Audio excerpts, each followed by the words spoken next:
ಈಗ ಸಿಎಂ ಅವರು ದಿಢೀರ್ ರಾಜೀನಾಮೆ ಸರ್, ಇದು ನಿರೀಕ್ಷಿತನ ಅಥವಾ ಅನಿರೀಕ್ಷಿತನ ಸರ್ ಇದು? ನೋಡಿ,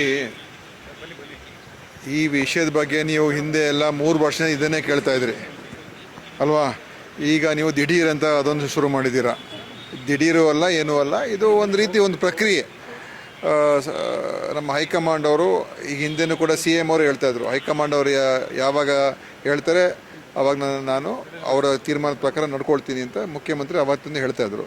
ಸೊ ಇದೇನು ನಿರೀಕ್ಷಣೆ ಇಲ್ಲ ಅಂತಲೂ ಹೇಳೋಕ್ಕಾಗೋದಿಲ್ಲ. ಆದರೆ ಯಾವಾಗ ಆಗುತ್ತೋ ಏನಾಗುತ್ತೋ ಯಾರಿಗೂ ಕೂಡ ಗೊತ್ತಿರಲಿಲ್ಲ, ಮತ್ತು ಅದೆಲ್ಲ ಹೈಕಮಾಂಡ್ ಬಿಟ್ಟಿರುವಂಥ ವಿಚಾರ ಆಗಿತ್ತು. ಅಂತಿಮವಾಗಿ ಈ ಒಂದು ಸಂದರ್ಭದಲ್ಲಿ ಅವರು ತೀರ್ಮಾನ ಮಾಡಿ ಇವತ್ತು ಮುಖ್ಯಮಂತ್ರಿಯವರು ಅತ್ಯಂತ ಒಂದು ಬಹಳ ಎಲ್ರಿಗೂ ಮಾದರಿಯಾದಂಥ ರೀತಿಯಾಗಿ ನಡ್ಕೊಂಡಿದ್ದಾರೆ ಮಾನ್ಯ ಸಿದ್ದರಾಮಯ್ಯ ಸಾಹೇಬರು. ಮತ್ತು ಇವತ್ತು ಅವರ ಬಗ್ಗೆ, ಅವರ ನಾಯಕತ್ವದ ಬಗ್ಗೆ ಯಾರೂ ಕೂಡ ಅವರ ಪ್ರಶ್ನಾತೀತ ನಾಯಕರು.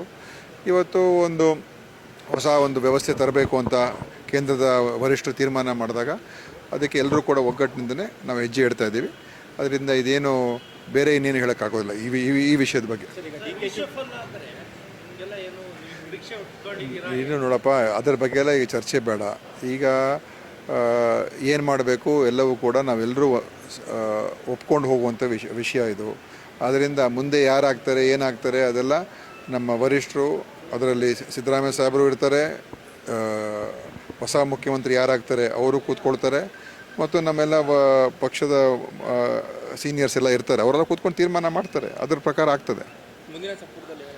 ನೋಡಪ್ಪ, ಅದೆಲ್ಲ ನಾವು ಹೇಳೋಕ್ಕಾಗೋದಿಲ್ಲ ಅಲ್ಲ. ಅದೆಲ್ಲ ಏನಾಗುತ್ತೆ ಅದು ಆಗ್ತದೆ. ಇದು ಯಾವುದು ರಾಜಕೀಯದಲ್ಲಿ ಯಾವುದು ಕೂಡ ಶಾಶ್ವತ ಅಲ್ಲ ಅಲ್ವಾ? ಯಾವುದು ಪರ್ಮನೆಂಟ್ ಅಲ್ಲ, ಬರ್ತದೆ ಹೋಗ್ತದೆ. ಅಂತಿಮವಾಗಿ ನಾವು ನಮ್ಮ ಪಕ್ಷದಲ್ಲಿ ಇದ್ಕೊಂಡು ಪಕ್ಷದ ಒಂದು ಬೆಳವಣಿಗೆ ಮತ್ತು ನಮ್ಮ ಸೈದ್ಧಾಂತಿಕ ವಿಚಾರಗಳನ್ನು ಇಟ್ಕೊಂಡು ಈ ರಾಜ್ಯವನ್ನು ಕಟ್ತಕ್ಕಂಥ ಕೆಲಸ ನಾವು ಮಾಡಬೇಕು. ಇನ್ನೂ 2 ವರ್ಷ ಅವಧಿ ಇದೆ, ಅದರ ಇನ್ನೂ ಹೆಚ್ಚು ಕೆಲಸಗಳು ಮಾಡ್ತಕ್ಕಂಥದ್ದೇ ಮುಖ್ಯ. ನೋಡಿ, ಈಗ CLP ಮೀಟಿಂಗ್ ಆಗಬೇಕು, ಆಮೇಲೆ ತೀರ್ಮಾನ ಆಗ್ತದೆ, ನಮ್ಮ ಹೈಕಮಾಂಡ್ ತೀರ್ಮಾನ ಮಾಡ್ತದೆ. ಅದರಿಂದ ಈಗ ನಾನು ಇನ್ನೇನು ಹೆಚ್ಚೇನು ಹೇಳೋಕ್ಕೆ ಹೋಗಲ್ಲ, ಯಾಕಂತ ಹೇಳಿದ್ರೆ ಅಧಿಕೃತವಾಗಿ ಆಗಬೇಕು. ಆದರೆ ಖಂಡಿತವಾಗಿಯೂ ಅವ್ರಿಗಾಗುವಂಥ ಲಕ್ಷಣಗಳಂತೂ ಇದೆ. ಅದೆಲ್ಲ ಯಾವುದು ಇನ್ನೂ ಚರ್ಚೆಗೆ ಬಂದಿಲ್ಲ. ಯಾವುದೂ ಇಲ್ಲಪ್ಪ, ಇದೆಲ್ಲ ನಮ್ಮ ವರಿಷ್ಠರು ತೀರ್ಮಾನ ಮಾಡ್ತಾರೆ. ಆಯಿತಾ? ಓಕೆ.